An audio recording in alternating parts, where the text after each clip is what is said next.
বাণীর নামে নতুন রেস্টুরেন্ট খুলছে অনিরুদ্ধ। শুনে রেগে গেল মৌলি। হ্যাঁ বন্ধুরা, এমনটাই দেখা যাবে। তাই সম্পূর্ণ জানতে ভিডিওটিতে লাইক দেওয়া, চ্যানেলটি সাবস্ক্রাইব করে দেখতে থাকুন। গল্পের শুরুতে দেখা যাবে দাদুর অপমান সহ্য করতে না পেরে অনিরুদ্ধ বলে, এই হলো আমার রিজাইন লেটার। আমি এখানে আর চাকরি করব না। এই বলে অনিরুদ্ধ বাইরে চলে গেলে বাণী বলে, আপনি এটা কি করলেন? কেন এটা করলেন? চলুন দাদুর সঙ্গে কথা বলবেন। আমি দরকার হলে দাদুর কাছে ক্ষমা চাইবো। তখন অনিরুদ্ধ বলেন, না বাণী, একদম না। এরকম একটা জায়গায় চাকরি করা আমার পক্ষে সম্ভব নয় বাণী। তুমি বুঝতে পারছো না? এতদিন তোমার কথায় আমি চাকরিটা করেছি। এখন আমার পক্ষে আর সম্ভব নয়। তখন বাণী বলে, দেখুন, এই কোম্পানিতে আপনাকে দরকার।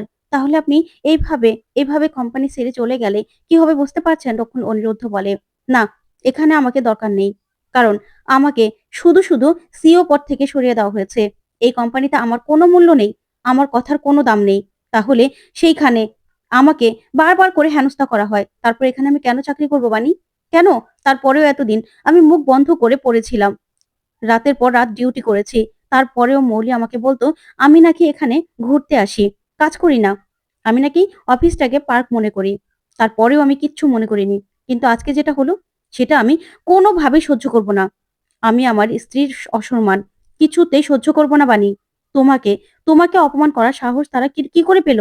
তখন বানি বলে, আচ্ছা, আমার জন্যই আমার জন্যই তো মৌলি দিদির রাগ হতেই পারে। কারণ আমি আমি আপনার জীবনে চলে আসাতেই মৌলি দিদির সঙ্গে আপনার বিয়ে হয়নি। সেজন্য রাগ হবে না? তখন অনিরুদ্ধ বলে, মৌলি না এরকমই। কোনোদিনও কোনো কিছু ঠিক হতো না বানি। কোনোদিনও না। তোমার কি মনে হয় মৌলির সঙ্গে আমার বিয়ে হলে সবকিছু ঠিক হয়ে যাবে? তাহলে চলো, চলো, মৌলির সঙ্গে আমাকে নিজে দাঁড়িয়ে থেকে বিয়ে দেবে। তখন বানি এই কথা শুনে চমকে যায়। তখন অনিরুদ্ধ বলে, শোনো, কোনো কিছু না ঠিক হতো না। তুমি আমার স্ত্রী। হ্যাঁ ঠিক আছে। হয়তোবা হয়তোবা তোমার আর আমার সম্পর্ক স্বামী স্ত্রীর মতো না। তবে মাম্মাম আমার আমার মেয়ে, প্রিন্সেস আমার মেয়ে। তখন বানি বলে, তারপরেও মৌলি দিদি রাগ হতেই পারে। তখন অনিরুদ্ধ বলে, না, মৌলির রাগ হওয়ার কোনো কারণ নেই। তখন বানি বলে, দেখুন, উনি তো রেগে আছে, তাই না?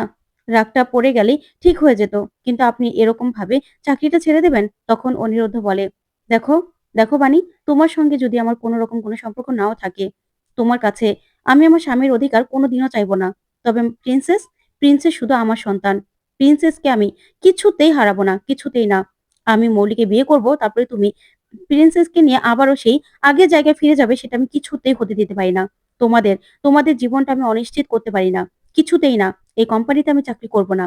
করব না আমি। আমি একদম ঠিক কাজ করেছি। এরকম একটা জায়গায় আমি কিছুতেই চাকরি করতে পারি না, যেই জায়গায় মানুষের সম্মান নেই। আমার স্ত্রীকে আমার সামনে অপমান করবে। সেটা কি আমি সহ্য করে নেব? কোনোদিনও না। অনেক সহ্য করেছি। এতদিন ধরে সহ্য করেছি। কিন্তু এখন আমার পক্ষে আর কোনোভাবেই সম্ভব নয় সহ্য করা। তুমি আমাকে প্লিজ এই ব্যাপারে আর কোনো রকম কোনো অনুরোধ করবে না বানি। তখন এই কথা বললেই বানি আর কিচ্ছু বলে না, মাথা নিচু করে থাকে। তখন অনিরুদ্ধ বলে, আমি যে ডিসিশনটা নিয়েছি, আশা করি তুমি এই ডিসিশনের সম্মান করবে। কারণ অনেক সহ্য করেছি। আরো আগে আমার রিজাইন দেওয়া উচিত ছিল। এতদিন আমি দেখেছি। তুমি আমাকে বলেছিলে যে সবকিছু ঠিক হয়ে যাবে। কিন্তু না, আজকের পরে আমি আর পারলাম না বানি, পারলাম না। এ ব্যাপারে আমাকে আর কোনো কথা বলবে না। এ বলে গাড়িতে উঠে গেলেই বানি মনে মনে বলে, আমি একদিন ঠিক এখান থেকে সরে যাব। কিন্তু আপনাদের দুই পরিবারের সম্পর্কটা ঠিক করে তারপরে আমি এখান থেকে চলে যাব। আমি জানি আপনি মাম্মামকে খুব ভালোবাসেন। তারপরেও আমাকে যে এই ডিসিশনটা নিতেই হবে আপনাদের ভালোর জন্য। এই বলে বানি চুপ করে থাকে।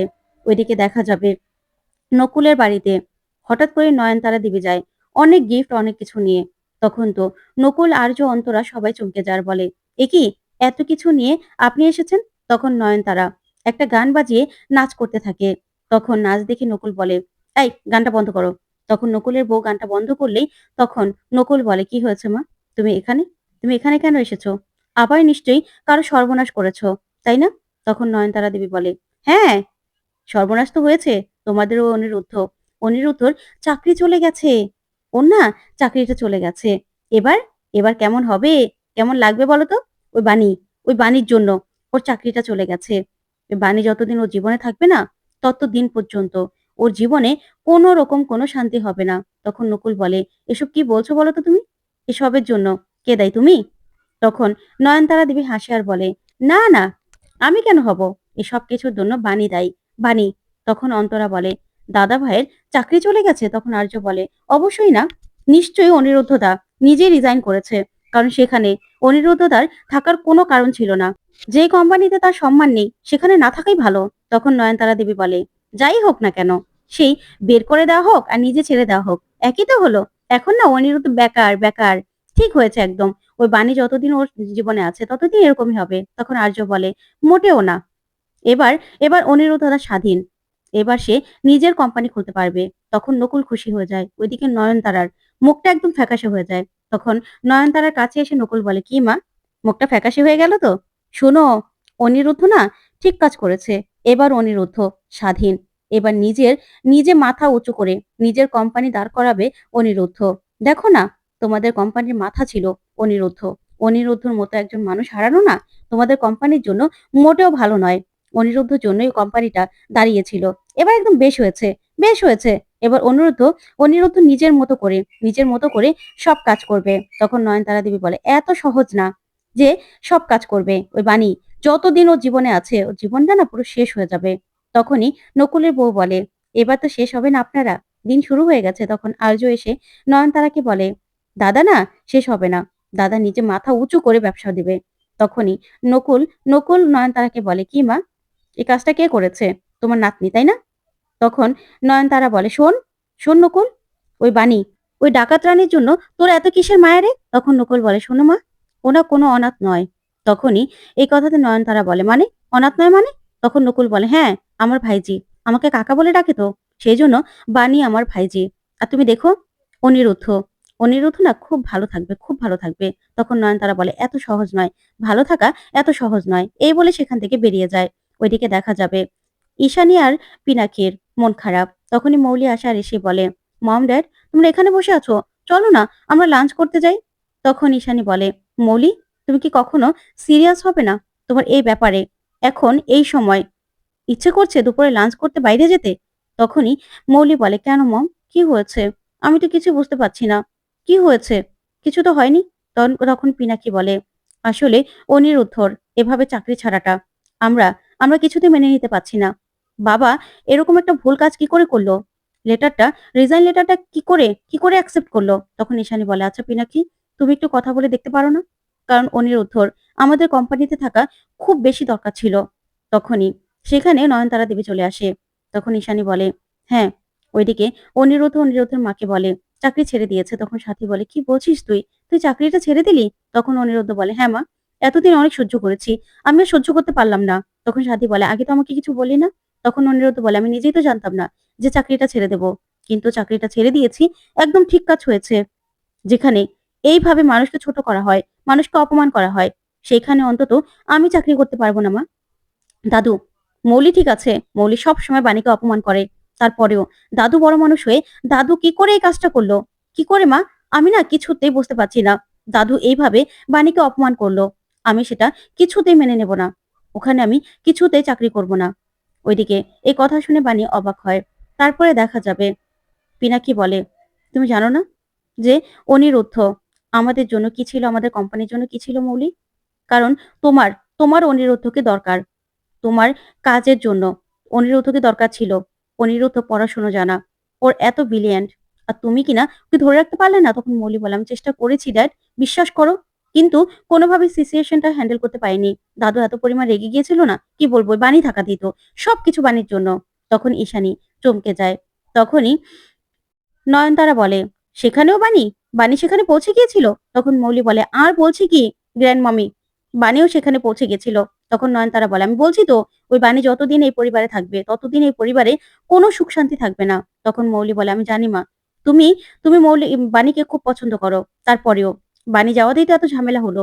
দাদু খুব বড় রিয়েক্ট করেছিল বাণীকে দেখে, কিন্তু অনিরুদ্ধ সেজন্যই তো চাকরিটা ছেড়ে দিল। আমি কি করতাম বলো তো? তখন ঈশানী সেখান থেকে রেগে চলে যায় আর গিয়ে পিনাকিকে বলে, আচ্ছা তুমি একটু চেষ্টা করে দেখো না, যদি অনিরুদ্ধকে বুঝিয়ে শুনিয়ে আবার কোম্পানিতে জয়েন করানো যায়। তখন পিনাকি বলে, তুমি জানো না যে অনিরুদ্ধ কতটা জেদি? ও আসবে কোম্পানিতে, আর কখনো আসবে না। তারপরে দেখা যাবে তারা তারা এই নিয়ে কথা বলতে থাকে। তখন পিনাকি বলে, অনিরুদ্ধ না চাইলে সবকিছু করতে পারে, অনিরুদ্ধর মতো একজন মানুষ হারানো আমাদের কোম্পানির জন্য খুব লস। ওইদিকে নয়নতারা মৌলিকে বলে, যে করেই হোক অনিরুদ্ধকে আবার অফিসে আনতে হবে। না হলে কিন্তু ওই বাণীর সঙ্গে চুইংগামের মতো একদম লেপ্টে থাকবে। তখন তুমি কাগজের মতো বাইরে ছুটে পড়ে যাবে। বুঝতে পেরেছ? তখন মৌলি বলে, "না, না, ওই অনিরুদ্ধকে অফিসে আনতে হবে। আর লয়েসকেও আমাদের কন্ট্রোলে রাখতে হবে। যাতে অনিরুদ্ধের কাছে কিছুতেই যেতে না পারে, কিছুতেই না।" ওইদিকে অনিরুদ্ধ সাথীকে বলে, "হ্যাঁ, আমি না বুঝতে পারছি চাকরিটা ছাড়াটা উচিত হয়নি। তবে একদম ঠিক কাজ করেছি আমি।" তখনই বাণীর শাশুড়িমা বলে, "তারপরেও বাবা একবার চিন্তা করে দেখতে পারতে। এই সময় চাকরি যাওয়া খুব সমস্যার তো।" তখন সাথী বলে, "হ্যাঁ, আমিও না সেটাই বলছি অনিরুদ্ধ। তোর আরেকবার ভেবে দেখা উচিত ছিল।" তখন বাণী বলে, "আসলে মাসিমা আমি না অনেক বোঝানোর চেষ্টা করেছি। কি বলবো?" তখন সাথী বলে, "তারপরেও ওই কোম্পানিটা তো আর শুধু তাদের নয়। এই কোম্পানিটা তো তোরও। তার জন্যই তো। ওই কোম্পানিতে তো তোকে দরকার অনিরুদ্ধ।" তখন বাণী বলে, "চলুন না মিস্টার চ্যাটার্জি, আমরা দাদুর কাছে যাই। দরকার হলে আমি দাদুর পায়ে পড়বো, পা ধরবো। তারপরেও চলুন না।" তখন অনিরুদ্ধ বলে, "না বাণী, একদম না। এই কথা একদম বলবে না।" তখন বাণী বলে, "আমি তো ছোট, দাদুর নাতনির মতো। আমাকে না হয় অপমান করেছে। আমি না হয় তার কাছে ছোট হব?" তখন অনিরুদ্ধ বলে, "ছোট তুমি তখন হবে যখন তোমার কোনো অন্যায় থাকবে। তুমি তো কোনো অন্যায় করোনি। তাহলে তুমি কেন দাদুর পা ধরে ক্ষমা চাইতে যাবে? বলো তো? কেন যাবে? মাথা উঁচু করে বাঁচতে হয়। আর তাছাড়া আমি কোম্পানি থেকে বেরিয়ে গেছি ভালো হয়েছে। এবার আমি নিজের মতো করে কিছু করার চেষ্টা করব। বুঝতে পেরেছ? তাই তুমি খবরদার ওই কথা একবারও বলবে না। একবারও ওই বাড়িতে গিয়ে কারো কাছে ক্ষমা চাওয়ার কথা একদম বলবে না বানি। আমি তোমাকে বলছি। আমি এবার নিজে, নিজে মাথা উঁচু করে নিজের কিছু করার চেষ্টা করব। নিজে স্বাধীনভাবে।" ঠিক তখনই নকুলরা পুরো পরিবার বাড়িতে আসে। তখন এসে বলে, "একদম ঠিক কথা বলেছে।" তখন আর্য বলে, "অনিরুদ্ধদা পারবে, আমি জানি।" তখন তো অন্তরা সাথীর কাছে আসে। আর আসলেই অন্তরাকে দেখে খুশি হয়ে যায় সাথী। তখন আর্য খুব খুশি হয়। তারপর আর্য বলে, "আমি না খুব খুশি হয়েছি। আমি জানি দাদা, আপনি ঠিক পারবেন।" তখন অন্তরা বলে, "হ্যাঁ, আমার দাদাভাই খুব ট্যালেন্ট। আমার দাদাভাই নিজের কোম্পানি নিজে দাঁড় করাতে পারবে।" তখন অনিরুদ্ধ বলে, "হ্যাঁ, আমিও সেটাই চিন্তা করেছি।" তখন নকুল বলে, "বাণী যার পাশে আছে সে তো পারবেই। আমরাও তোমার পাশে আছি।" তখন নকুলের বউ বলে, "হ্যাঁ বাবা, তোমার কথা আমরা শুনেছি। তাই আমি জানি তুমি কিছু একটা করতে পারবে। তুমি ঠিক একদম কোম্পানির উঁচুতে যেতে পারবে। তুমি ঠিক জীবনে উন্নতি করতে পারবে আমি জানি।" তখন আর্য বলে, "হ্যাঁ দাদা, আমি জানি তুমি ঠিক পারবে। তুমি চেষ্টা করো। তুমি না পারবে।" তখন অনিরুদ্ধ বলে, "জানো তো আর্য, এই কথাটা না আমাকে বানিয়েও বলে। বানিয়ে আমাকে সবসময় বলে আর উৎসাহ দেয় যে আমি চাইলে সবকিছু করতে পারি। তাই এবার আমি নিজে একটা রেস্টুরেন্ট খুলবো। আর সেই রেস্টুরেন্টটা হবে বাণীর নামে।" তখন তো এই কথা শুনে বাণী চমকে যায় আর বলে, "কি বলছেন আপনি মিস্টার চ্যাটার্জি?" তখন তো আর্য সহ সবাই খুব খুশি হয়। ওইদিকে সাথীও খুব খুশি হয়ে যায়। তখন অনিরুদ্ধ বলে, "হ্যাঁ, এবার এবার আমি নিজে, নিজের স্বাধীন মতো ব্যবসা করব। কোনোভাবেই আর কারো কাছে মাথা নত করব না।" তখন বাণী মনে, মনে বলে, "উনি আমাকে এতটা ভরসা করে, আমিও যেন উনার ভরসার মান রাখতে পারি।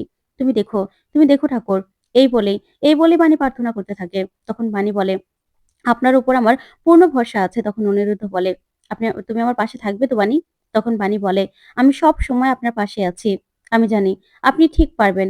কিন্তু রেস্টুরেন্টটা না আমার নামে দিবেন না প্লিজ।" তখন এই কথা শুনে সবাই, সবাই হাসতে থাকে আর হা করে তাকিয়ে থাকে। তখন সাথী বলে, "যাক, বানি যখন আমার ছেলের উপর ভরসা করেছে, তখন আমিও আমার ছেলের উপর ভরসা রাখি।" তখন নকুল বলে, "বানি মা যার জীবনে থাকবে সেই, সেই একদম পরিপূর্ণ হয়ে যাবে। বাণীমা না ভাগ্যবতী, ভাগ্যবতী।